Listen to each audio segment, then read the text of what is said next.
They got off the trucks and started to pile stones and boulders onto the other line. Oh, please stop doing that. It could be very dangerous. There's an express due.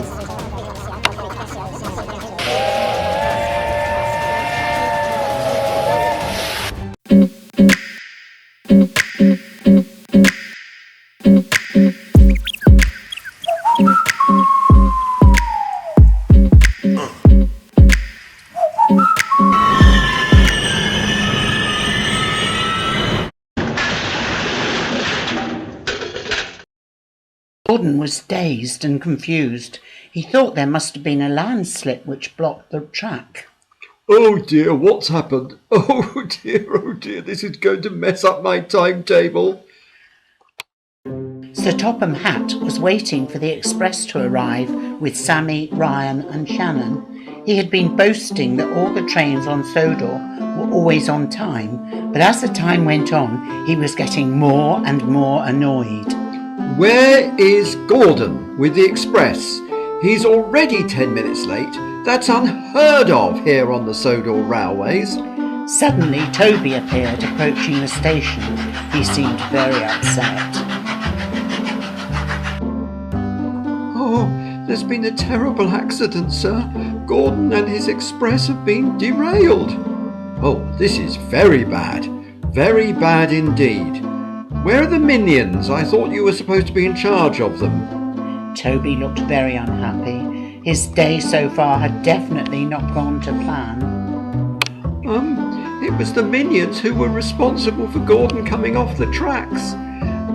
They put boulders on the track and then they all ran off in separate directions.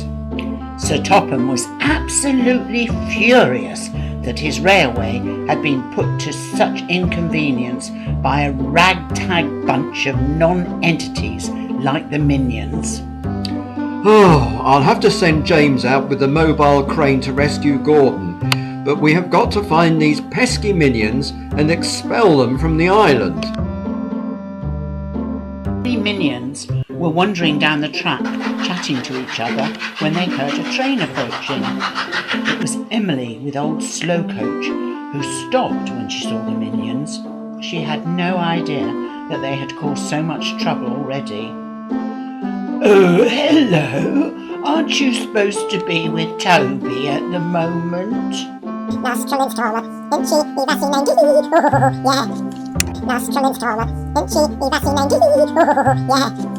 I wish I hadn't asked.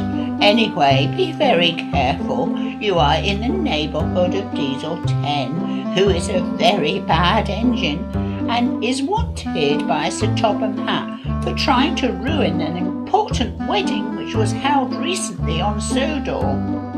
When the minions heard this, they became very interested, as it was their mission in life to worship anything or anyone who was naughty. They quickly disappeared to find their friends so that they could tell them the good news. Well, that was a bit rude. He might have said thank you. Thomas pulled up with Annie and Clarabelle. Sir Topham had asked Ryan, Shannon and Sammy to see if they could help find some or all of the minions. It's an extremely important task I've asked you three to undertake. These minions must be found before they do any more damage on this island. Oh, leave it with us, sir. We'll find them. Sammy, Ryan and Shannon got on board the train and Thomas gave a cheery whistle as he went on his way. All the minions were back together again and were passing the tunnel on the old mine workings branch line.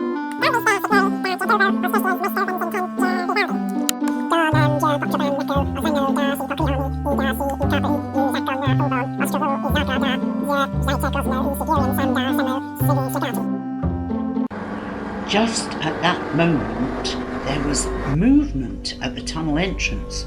It was Diesel 10. Who are you? Why are you here? What are you? The minions started to bow and make funny noises.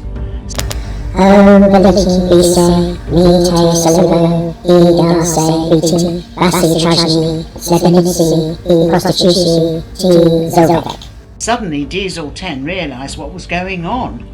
Oh my goodness, they're actually worshipping me. Oh, I can use this. Now let me think. Perhaps I can turn this to my advantage. Diesel 10 then spoke to the minions, but wasn't quite sure whether they would understand him. Thomas, Sammy, Ryan and Shannon were looking for the minions when Thomas rounded a bend, and there stood a minion right in the middle of the track. Thomas had to do an emergency stop. Well, looks like we've got our first minion. Sammy, Ryan and Shannon got out of Annie and Clarabelle and went over to the minion. Where are your friends? We need to find them. The minion indicated that he would show them the way and climbed up the side of Thomas. The three children climbed on board Annie and Clarabelle. Thomas set off again.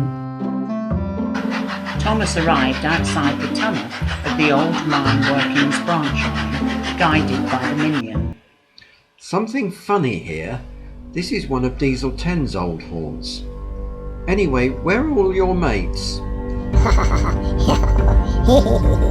Sammy, Ryan and Shannon got out of the train and were suddenly surrounded by minions who started to jostle them. Oh, welcome to my little home. You three can be my guests.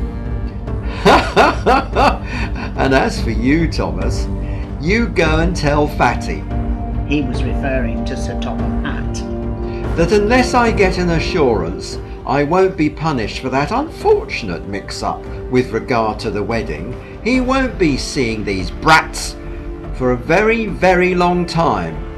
Oh, you beastly engine! Let those poor children go!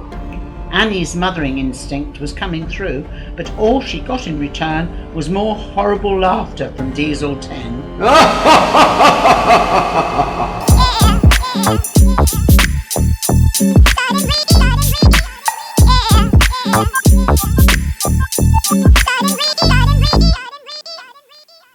Banana.